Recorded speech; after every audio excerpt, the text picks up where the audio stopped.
Assalamualaikum warahmatullahi wabarakatuh. Bertemu kembali dengan saya Ibu Suhaini di mata kuliah kewirausahaan. Baik, untuk kesempatan kita kali ini kita akan membahas terkait dengan berakhirnya usaha bisnis. Ini adalah pertemuan atau topik yang terakhir untuk mata kuliah kewirausahaan.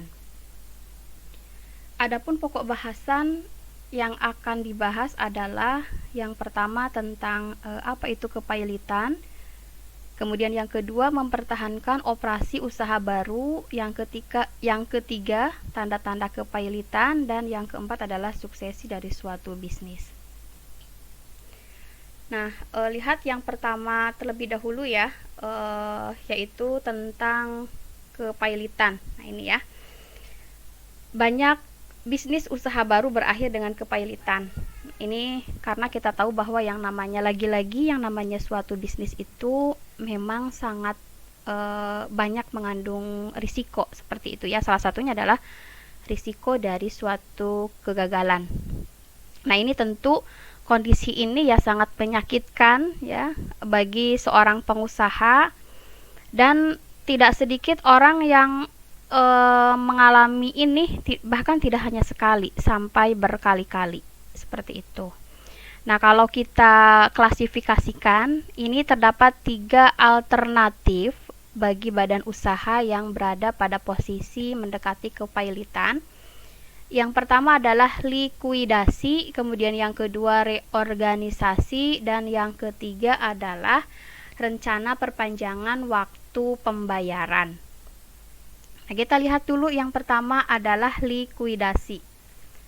Apa itu likuidasi? Nah, kalau kita merujuk dari definisi Kamus Besar Bahasa Indonesia ya, atau KBBI, bahwa likuidasi itu adalah pembubaran perusahaan sebagai badan hukum yang meliputi pembayaran kewajiban atau utang ya kepada para kreditor, dan pembagian harta yang tersisa kepada para pemegang saham. Seperti itu ya kalau kita melihat definisi likuidasi menurut KBBI. Nah, kasus likuidasi ini terkategori kasus kepailitan yang paling ekstrim dibanding dengan alternatif yang lainnya ya, yaitu reorganisasi ataupun rencana perpanjangan waktu pembayaran. Nah, ini dikatakan bahwa kasus kepailitan yang paling ekstrim adalah ketika wiraswastawan atau pengusaha atau pebisnis ya secara sukarela atau dengan berat hati harus melikuidasi semua aktiva bisnis. Aktiva itu harta ya, harta yang dimiliki oleh perusahaan. Semua aktiva bisnis usaha yang tidak bisa dibebaskan. Nah, itu ya yang dikatakan sebagai likuidasi.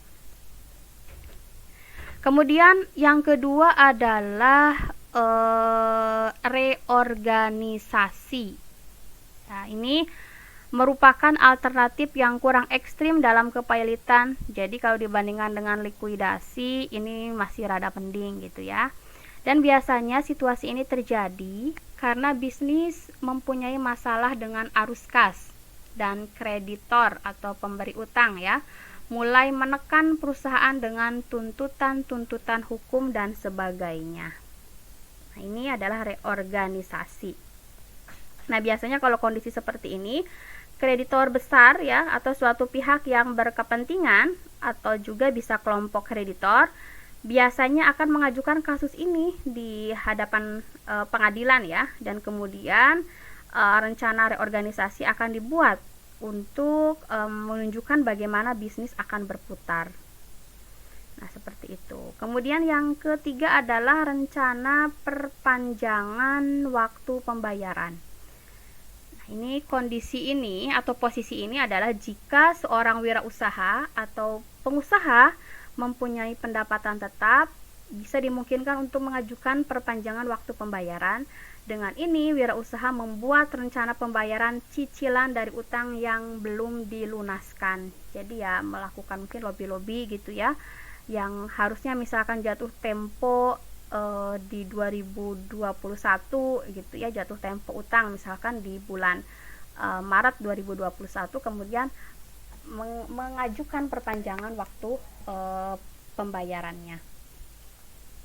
Namun di sini yang perlu diketahui bahwa seorang pengusaha ini harus mengajukan tetap kepada pengadilan gitu ya. Jadi rencana yang pada dasarnya adalah anggaran pendapatan di masa mendatang dari segi utang-utang yang belum dilunaskan. Jadi tetap ya. Nah, kemudian jika disetujui oleh pengadilan rencana tersebut, maka hal ini akan mengikat kreditor bahkan jika mereka sebelumnya tidak menyetujui pembayaran secara cicilan. Jadi kalau sudah di-ACC atau disetujui oleh pengadilan, maka pihak kreditor berarti kan yang yang pemberi utang gitu ya harus terikat dari keputusan pengadilan tersebut. Nah, kemudian selanjutnya adalah mempertahankan operasi usaha baru. Nah, ini ya. Ada faktor-faktor penting yang bisa mengurangi risiko kegagalan dari suatu bisnis. Nah, ini kurang lebih ada Ibu bahas ada 5 poin ya yang perlu diperhatikan. Yang pertama adalah menghindari optimisme yang berlebihan ketika bisnis menunjukkan keberhasilannya. Memang kita tahu bahwa sikap optimis itu sangat bagus dan memang menjadi sesuatu hal yang wajib dimiliki bagi seorang pebisnis, karakter seorang pebisnis optimis. Namun yang namanya berlebihan memang tidak baik apapun itu. Begitupun dengan optimisme yang berlebihan. Nah, ini ternyata bisa membahayakan suatu bisnis. Biasanya terlalu optimis sering menjadikan seorang pengusaha itu ceroboh dalam menangani bisnis dan terkadang sering juga kehilangan tanda-tanda penting bahwa bisnis tersebut perlu mendapatkan bantuan karena saking optimisnya gitu ya. Jadi nggak perlu deh bantuan orang lain, saya yakin bisa, tim saya yakin bisa gitu. Padahal ternyata di luar dari kemampuannya, dia butuh bantuan orang lain gitu ya, agar bisnisnya itu tetap berjalan dengan baik. Nah, berarti di sini harus bisa mengukur ya kemampuan dari internal yang dimiliki oleh perusahaan. Jika misalkan internal tidak mampu, maka ya harus membutuhkan pihak eksternal untuk bisa membantu jalannya atau operasinya suatu perusahaan, baik itu dari sektor produksi maupun sampai ke sektor pemasaran gitu ya. Kemudian yang kedua adalah senantiasa membuat rencana-rencana pemasaran yang baik dengan tujuan yang jelas. Nah, biasanya pembuatan rencana pemasaran ini bisa dibikin selama 12 bulan ya. Biasanya satu periode itu 12 bulan. Nah, ini suatu hal yang sangat penting bagi si pengusaha. Jadi tidak mendadak membuat rencananya. Jadi harus jauh-jauh, jadi sudah bisa memetakan, memplanningkan ya seperti apa pemasarannya. Sekalipun nanti misalkan pada kenyataannya ada perubahan, nah itu kan bisa menjadi masukan dan sebagainya gitu ya. Jadi jelas, targetnya jelas gitu. Nah, kemudian yang ketiga adalah membuat proyeksi arus kas yang baik dan menghindari kapitalisasi. Nah, ini juga proyeksi arus kas sangat menjadi masalah serius kalau tidak segera dibenahi. Nah, biasanya ini menjadi kasus serius dalam setiap kasus kepailitan. Nah, kalau misalkan tidak mampu nih pihak perusahaan gitu ya untuk membuat proyeksi arus kas, nah seorang pengusaha itu bisa mendapatkan bantuan dari akuntan gitu ya. Karena memang tidak paham terkait dengan keuangan, terkait dengan finansial, terkait dengan cash flow dan sebagainya, maka butuh bantuan dari akuntan atau pengacara misalkan dalam hal yang lain, atau misalkan badan pemerintah dan sebagainya gitu ya. Kemudian yang keempat, selalu berada di depan dalam pasar. Nah, Lalu apa yang bisa dilakukan agar bisa selalu terdepan ya dalam hal pemasaran dibanding dengan kompetitor yang lain. Nah, ini yang bisa dilakukan adalah dengan mengumpulkan banyak informasi ya mengenai pasar gitu. Ya, jadi jangan merasa, tadi sih kembali lagi ke poin 1, merasa optimis, yakin bahwa produknya akan terjual, tapi dia tidak mengetahui secara mengumpulkan by data ya, dengan data kondisi di lapangan seperti apa gitu ya. Karena informasi ini menjadi aset yang sangat penting bagi seorang pengusaha, bagi seorang pebisnis. Ya, khususnya tadi mengenai potensi pasar masa depan dan juga peramalan-peramalan pasar gitu ya yang bisa langsung dicapai gitu. Jadi ini sangat penting sekali ketika kita ingin standing market gitu ya, menjadi pemimpin dalam pasar dari segi produk yang dihasilkan dibanding dengan kompetitor yang lain. Jangan bosan untuk selalu mengumpulkan informasi, yang mana informasi tersebut nanti bisa dijadikan sebagai dasar dalam pengambilan keputusan, khususnya misalkan dalam hal pemasaran gitu ya. Apalagi yang namanya lingkungan pasar, konsumen itu sangat mudah, perubahannya itu sangat mudah. Jadi ketika kita memiliki informasi pasar tersebut, ada perubahan pasar misalkan, maka kita bisa segera melancarkan strategi untuk merespon perubahan pasar tersebut gitu ya. Sekalipun misalkan sudah dibikinkan rencana-rencana pemasaran, nah ini nggak apa-apa misalkan pasti ketika di berjalannya waktu kemudian ada perubahan respon dari pasar, ya nggak apa-apa, di sana tinggal disesuaikan saja seperti itu. Nah, kemudian yang terakhir adalah mengidentifikasi hal-hal yang perlu ditekankan yang mungkin bisa menyebabkan perusahaan berada dalam bahaya. Nah, dalam tahap awal bisnis usaha, nah ini perlu bagi seorang pengusaha untuk mengetahui hal-hal atau apa saja yang bisa menimbulkan masalah ya, yang bisa menimbulkan bahaya gitu. Nah, ini hal-hal pada saat bisnis berubah ukuran perusahaannya, misalkan bertambah besar, maka di sini memerlukan suatu strategi baru untuk bisa bertahan, ya, atau untuk bisa eksis. Nah, atau misalkan ketika ada kenaikan penjualan awal yang cepat, nah ini bisa ditafsirkan salah, sehingga bisnis usaha berusaha meningkatkan kapasitas pabrik, kemudian juga menandatangani kontrak baru dengan para pemasok, atau meningkatkan persediaan yang menyebabkan adanya penurunan dari sisi margin dan juga kelebihan dari likuiditas. Nah, untuk mengimbangi hal ini, harga dinaikkan, kemudian dan kualitas diperlemah. Pada akhirnya nanti mengakibatkan penjualan yang rendah. Nah, hal ini menjadi lingkaran yang tidak berujung ya kalau menurut saya, yang pada akhirnya menyebabkan kepailitan. Nah, ini jadi misalkan ketika suatu perusahaan atau bisnis itu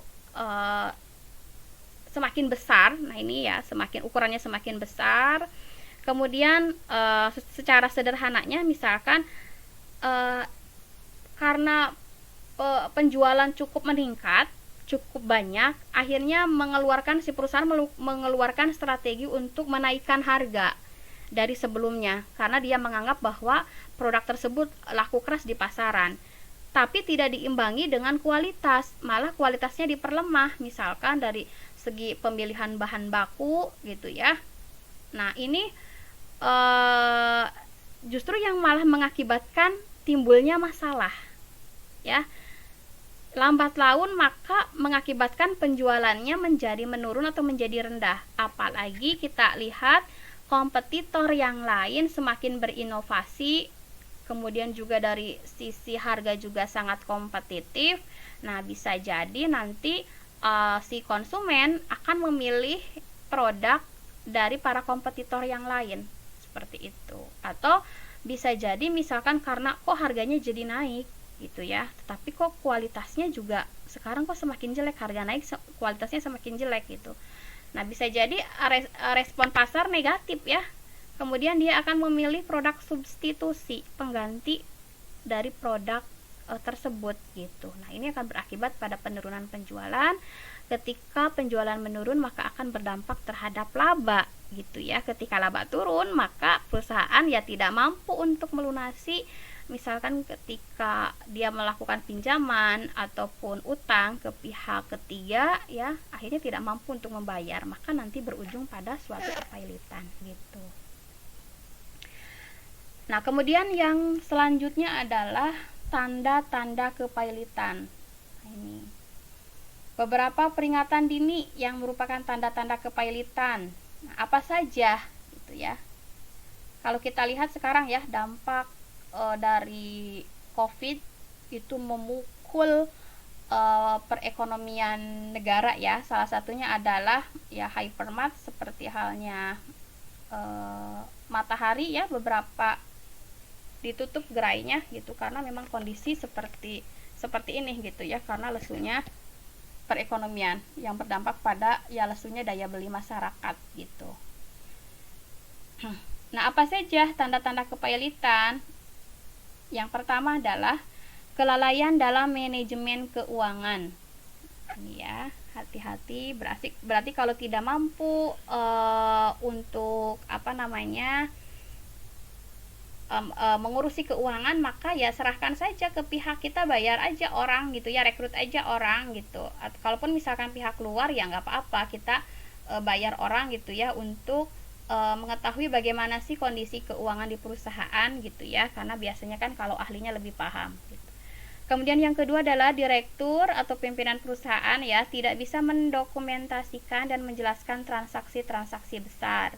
Kemudian pelanggan diberikan potongan harga tinggi untuk mempercepat pembayaran karena arus kas yang buruk gitu. Mungkin kalian pernah ya berkunjung ke mall ataupun ke ya market ya, yang memberikan diskon gila-gilaan sampai 80% gitu ya. Karena memang tujuannya tadi dia sudah mulai pailit gitu ya. Ada tanda-tanda kepailitan gitu.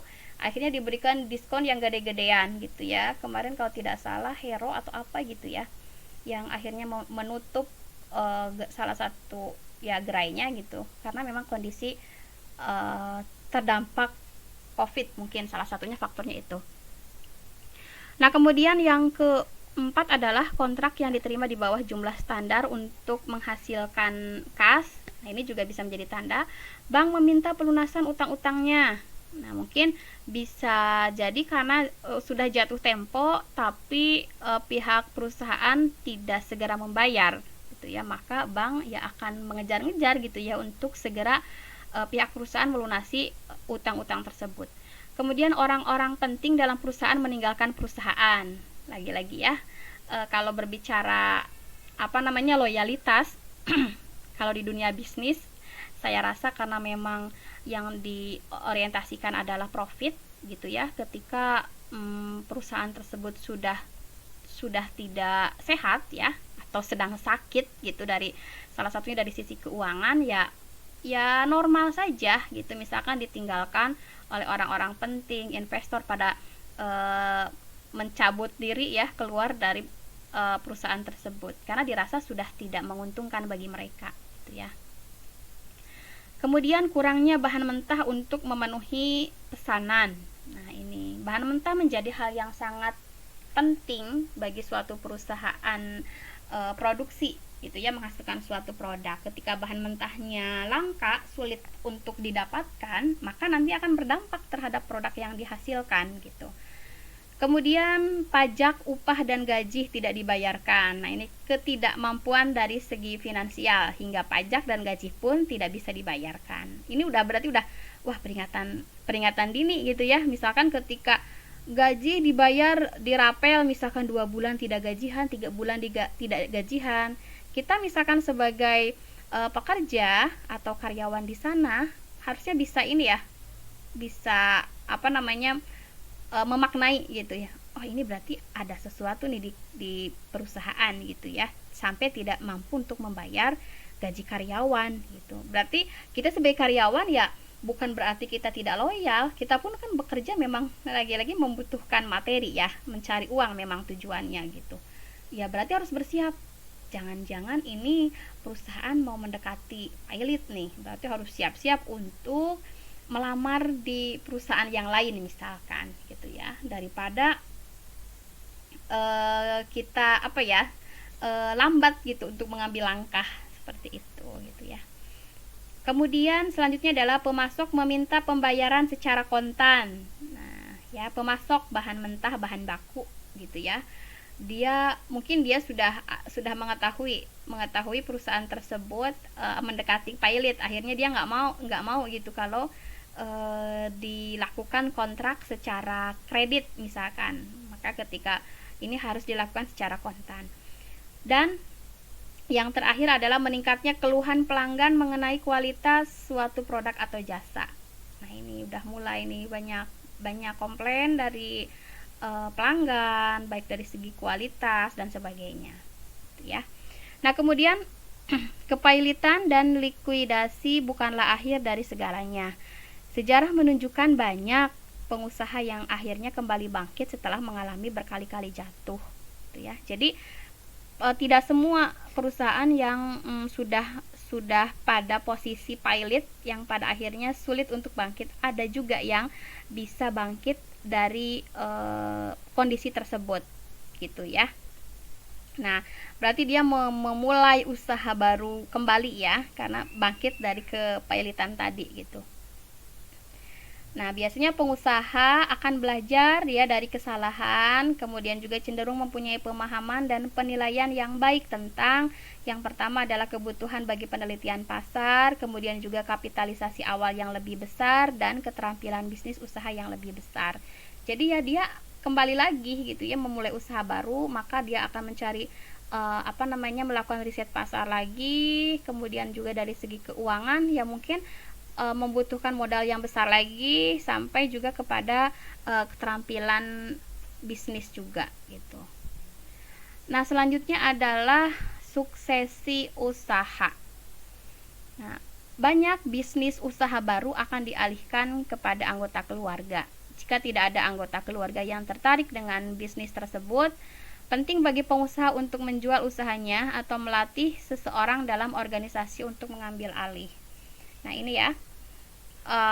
Misalkan si pemilik bisnis itu sudah tua gitu ya, kemudian dia menurunkan ke anaknya ataupun ke saudaranya gitu.